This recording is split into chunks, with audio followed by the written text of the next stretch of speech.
Hola, ¿qué tal? ¿Cómo están? Me da mucho gusto saludarlos. ¿Cómo les va? ¿Todo bien? Bien. Bueno, les traigo ahora este tema bien interesante que para mí, la verdad, me voló la cabeza. Me voló la cabeza. Cuando conocí de estos temas, pero realmente a mí siempre me ha gustado lo que es el tema científico, experimentos, seguir a todos esos grandes personajes que realmente han hecho grandes cosas por nosotros, que a pasos agigantados, en base a sus experimentos, la humanidad ha crecido enormemente. Y bueno, pues mi nombre es Antonio Espino, soy el coach sonillero, y les traigo secretos de la física cuántica. Y precisamente vamos a hablar del experimento de la doble rendija. ¿Han escuchado hablar algo de eso? Qué bueno, porque en este momento justo les traigo información bien valiosa que como a mí y a todos esos científicos nos ha volado la cabeza.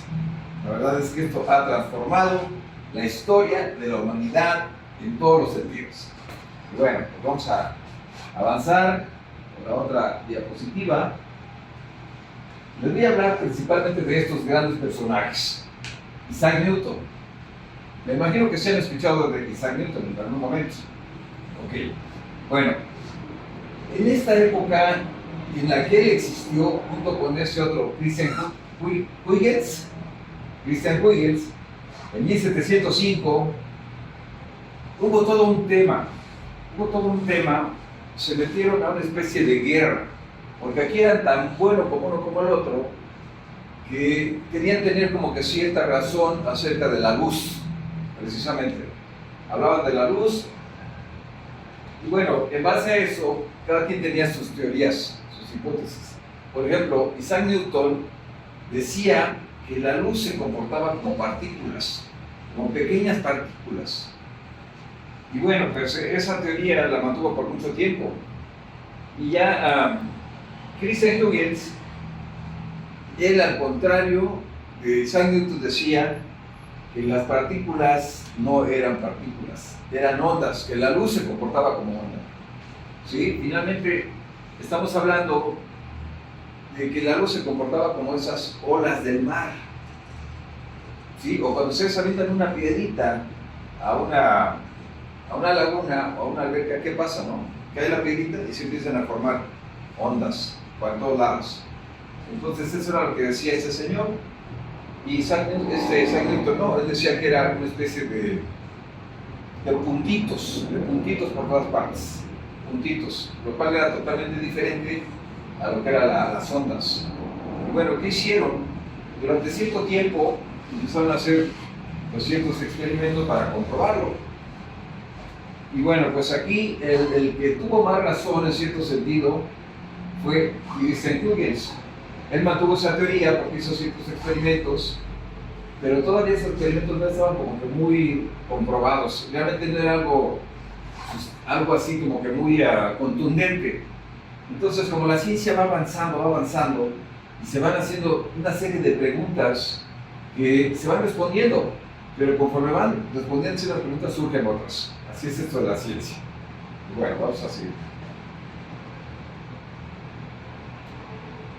Pero como todo el tiempo hay grandes cerebros, grandes personajes, entonces surge este otro científico matemático, Thomas Young. Esto fue prácticamente 100 años después.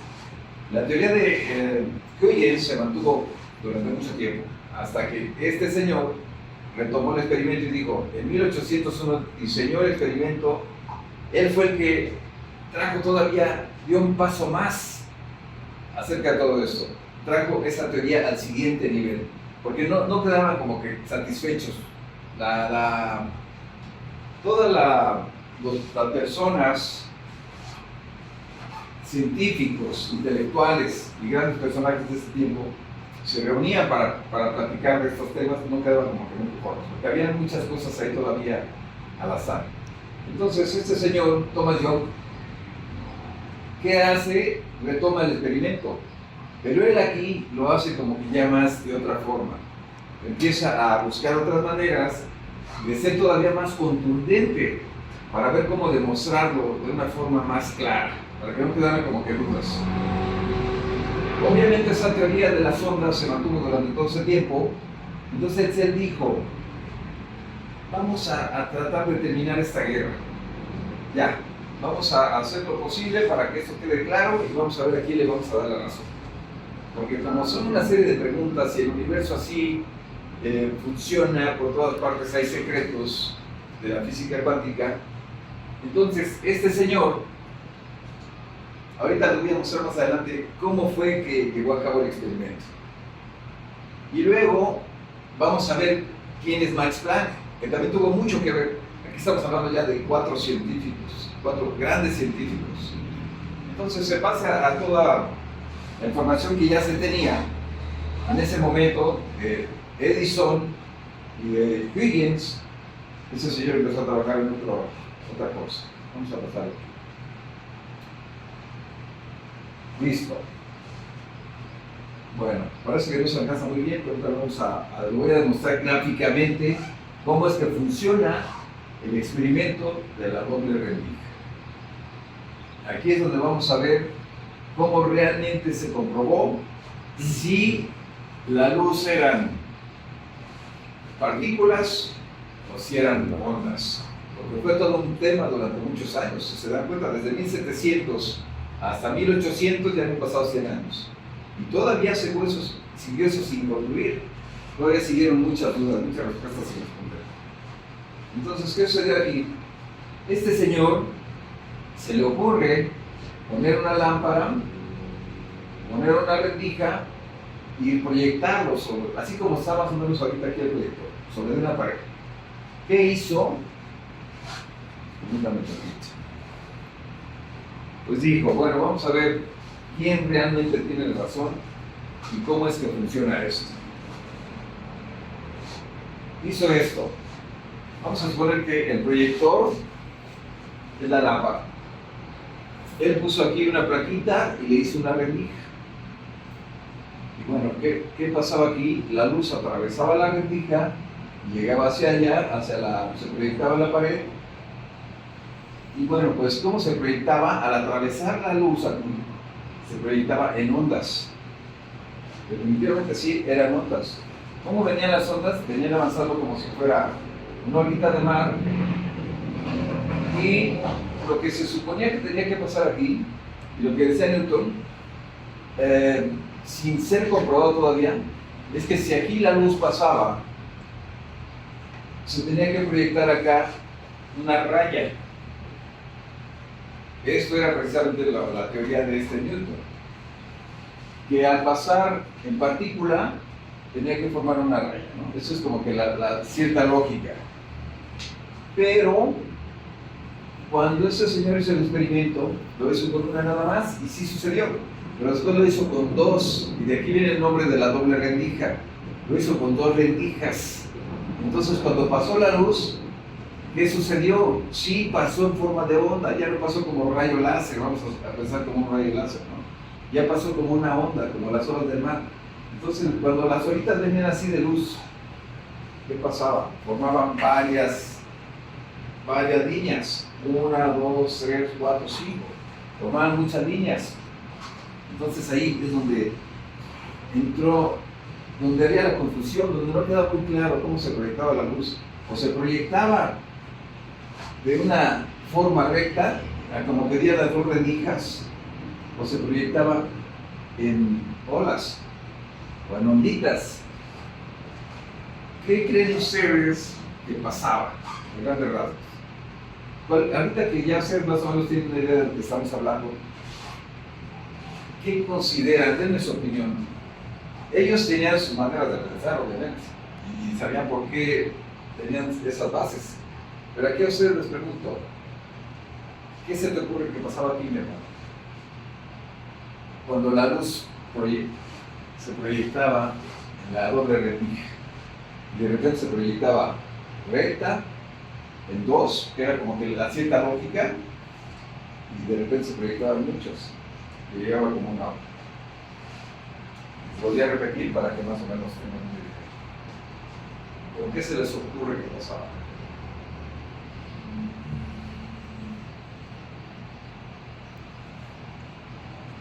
llega nada a la mente. Tan complicado, ¿verdad? Bueno, A ver, será la expansión, ¿no?, de la misma luz, ¿no?, que proyectas por lo como la luz, al ser luz, realmente se expande y crea exactamente ese punto de ondas como tú me mencionas. Y decías la mención hace rato, dejas caer una moneda al agua y se expande. Quiero pensar que algo así sucedía. Ok, muy bien. Eso si estamos hablando de olas, si estamos hablando de unas ondas, ¿no? Como de tipo ondas. Pero era muy curioso porque de repente se comportaba como partícula o fotón, un fotón. Entonces había momentos que la luz se comportaba de manera recta, de manera normal. La lógica es que si aquí tienes dos rendijas, dice, y si pasa la luz aquí, vas a ver dos rendijas acá. Es como que suena con cierta lógica, ¿verdad? Entonces, ¿qué explicación le das a eso? ¿Y por qué de repente se formaban más líneas? O sea, la luz acaba de dos formas. ¿Qué es lo que pasó ahí? Como si tuviera conciencia propia. La expansión nada más es como cuando llega el amanecer. El primer rayo de luz entra, pero expande. ¿Y cuál es la explicación científica? No sé si no te la compres. Está un poquito, ¿verdad? Podemos tener como que ciertas teorías, pero la explicación científica, la que va más allá todavía. Digo, es que lo que sería por naturaleza, sería una teoría científica, pues no la sé, no habría que estudiarlo un poquito. Ok. Bueno, precisamente eso fue lo que tardó desde 1700, desde aquella época, donde empezaba la física a transformarse, donde hubo grandes descubrimientos. Tardaron los científicos prácticamente, estamos hablando aquí de 1900, 200 años, como para descifrar ese gran misterio. Es uno de los grandes misterios que tiene el universo, que tenemos a nuestro alrededor. Y todavía hasta la fecha, hay muchas cosas que faltan por descifrarse. Muchos misterios. Entonces estos señores tardaron casi 200 años para entender qué había pasado aquí. ¿Cómo fue que lo entendieron? Bueno, tenían como un aparato para ver si la luz pasaba como fotón o como ola, ¿no? Pero bueno, todavía no les quedaba claro cómo usarlo. Entonces ahí les va, esta es la parte más interesante de todo. Es a donde queremos llegar. Y es lo que realmente les quiero transmitir. Quiero que, ya que lo puse a pensar, ya que estamos todos pensativos, porque bueno, eso fue mi impresión. Cuando yo entendí esto, me voló la cabeza.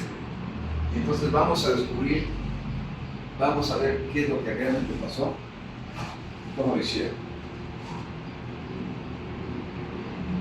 Y ahora les voy a decir cómo es que eso afecta a nuestro entorno, cómo es que nos afecta en la vida real. Listo. Aquí está. Aquí se ve de manera más clara. Max Planck fue el que logró al ver y querer entender cómo era que pasaba la luz, entonces él puso un dispositivo observador aquí. Realmente es un ojo. Entonces, la luz, por decirlo del proyector, ahorita está saliendo de manera, se está expandiendo como una ola. Entonces, cuando llega aquí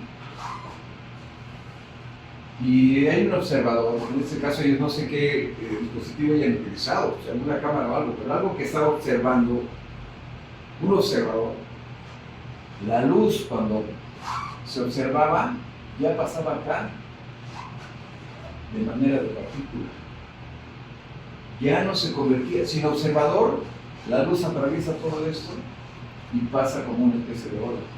Y entonces se ve reflejada una raya acá, cuando choca con la pared, se empiezan a reflejar las rayas. Se multiplica. Esa es la manera que pasa en onda, sin observador. Se dieron cuenta que cuando le ponían el observador, la luz como si tuviera conciencia propia, como si tuviera vida propia, ya se comportaba, ya pasaban partículas, como pequeñas canicas, como si fueran pequeñas canicas, que aquí se convierte en una canica y se bombardea. Entonces cuando llega acá, ya llega en una raya, ya hace cierta lógica, ya se comporta como la raya se ve aquí, esta raya se quita acá de este lado. Y lo mismo de este lado. Entonces, ¿cuál era el secreto? ¿Cuál era el secreto realmente? Estaba tremendo eso. ¿Quién iba a imaginar que un observador, que un dispositivo que observara, iba a cambiar la conciencia, iba a actuar la luz de diferente forma? ¿No les parece maravilloso esto? ¿No les parece algo que nos vuela la cabeza? Así actúa, y eso ya fue cuando entonces todo eso da un salto cuántico. Es un descubrimiento enorme, gigante. En base a ese descubrimiento, nos damos cuenta que el observador, porque nosotros tenemos un observador interno. Si se dan cuenta, por ahí tenemos una vocecita que es un observador que nos está diciendo, haz esto, haz el otro, haz aquello. Entonces, y de aquí viene mucho de lo que tienen toda la mayoría de las culturas. Hablan de un tercer ojo, de un observador. Ese observador modifica, cambia y transforma toda nuestra realidad. Vamos a ponerles un ejemplo. Cuando hay muchos niños en un salón de clases que están haciendo un relajo, ¿no? Todos andan para allá y para acá, porque básicamente nosotros somos una especie de partículas, estamos hechos en partículas, células, pero somos partículas de este universo. Entonces, cuando no nos ve nadie, actuamos como nos da la gana. Si no hay observador, y ustedes lo digo que lo entienden muy bien, si no tenemos un observador en casa, en el caso del ejemplo de los chavitos, que no hay quien los observe, así como que directamente, sin que se den cuenta ellos, están haciendo un relajo. Pero de repente llega el profesor, ¿y qué pasa con ellos? La gran mayoría se comportan. Ya hay un observador. Entonces, al haber un observador, nuestras moléculas empiezan a cambiar, se comportan. Y eso pasa donde quiera. Simplemente, si en este momento, allá donde dice GNP, hubiera un par de ojos, y nosotros nos percatáramos que nos está viendo ese par de ojos, nuestro comportamiento cambia. Aunque sea simulado, nada más con el simple hecho de darnos cuenta que alguien nos está observando, cambia nuestro comportamiento. Y eso es lo que sucede, por decirlo, les voy a platicar una anécdota chistosa. En algún momento en la casa de ustedes, yo me puse a hacer ejercicio y me puse hacia el espejo, pero no me había dado cuenta que la cortina estaba abierta, entonces yo estaba así como que ya estoy bien mamado, ¿no? Ya me estoy empoderando, soy bien fuerte.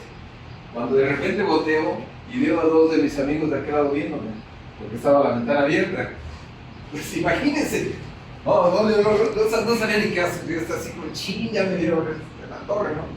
Se me comporté, pero en automático, ¡pum! Tuve una mirada, pero no me había dado cuenta. Entonces, cuando yo sentí la mirada y lo vi. O sea, totalmente cambió mi comportamiento y bueno, pues fue otra cosa diferente. Pero sin eso yo ya estaba ahí como que haciendo poses y haciendo, ¿para dónde queda la calle 20? Yo decía, para allá. Decía, para acá. Y bueno, ¿cómo cambia? Y si lo sabemos, cuando estamos en nuestra casa, ¿no? O sea, dicen que, por ejemplo, congruencia es hacer lo mismo cuando no te ven que cuando te ven. Y esa congruencia viene mucho del observador. Entonces, este experimento vino a revolucionar la física cuántica. Y después llegó otro científico que ya no lo menciono aquí porque pensé que no iba a pasar el tiempo. Tienes 2 minutos para terminar. Ok. Se llama, se me disputa un poco mencionarlo, es Schrödinger, algo así. Que tú lo conoces, ¿verdad? Ok, él hace un experimento de un gato. Y él es el que viene todavía a decir qué está pasando aquí. Las olas traen códigos cuánticos. Es un tema que es un poquito más complicado, que la verdad a mí me ha costado entenderlo bien claramente, en el cual, bueno, en otra ocasión, con más calma, les puedo pasar esa información. Pero la finalidad de todo esto es precisamente que logremos entender, y ese es el mensaje, esta es parte de la información que yo les quiero dar, que logremos entender cómo funciona el universo. No a grandes rasgos, bueno, a grandes rasgos es complejo, todavía hasta la fecha se siguen haciendo experimentos, pero esto del observador vino a cambiar el mundo. Y así como me están observando y están observando este ejercicio, quiero que se lleven esto para la reflexión. Quizá antes de que yo les transmitiera esta información, no se les había ocurrido, ni siquiera habían pensado, ¿no? Es el universo, cosas así. Pero es muy probable que quede sembrada la semilla y la curiosidad para que se sigan metiendo un poquito más a temas científicos, porque nos incluye a todos. Y que esto del observador les quede bien claro, porque les puede funcionar mucho. Así que bueno, espero esa información les sea de valor. Quédensela. Muchas gracias.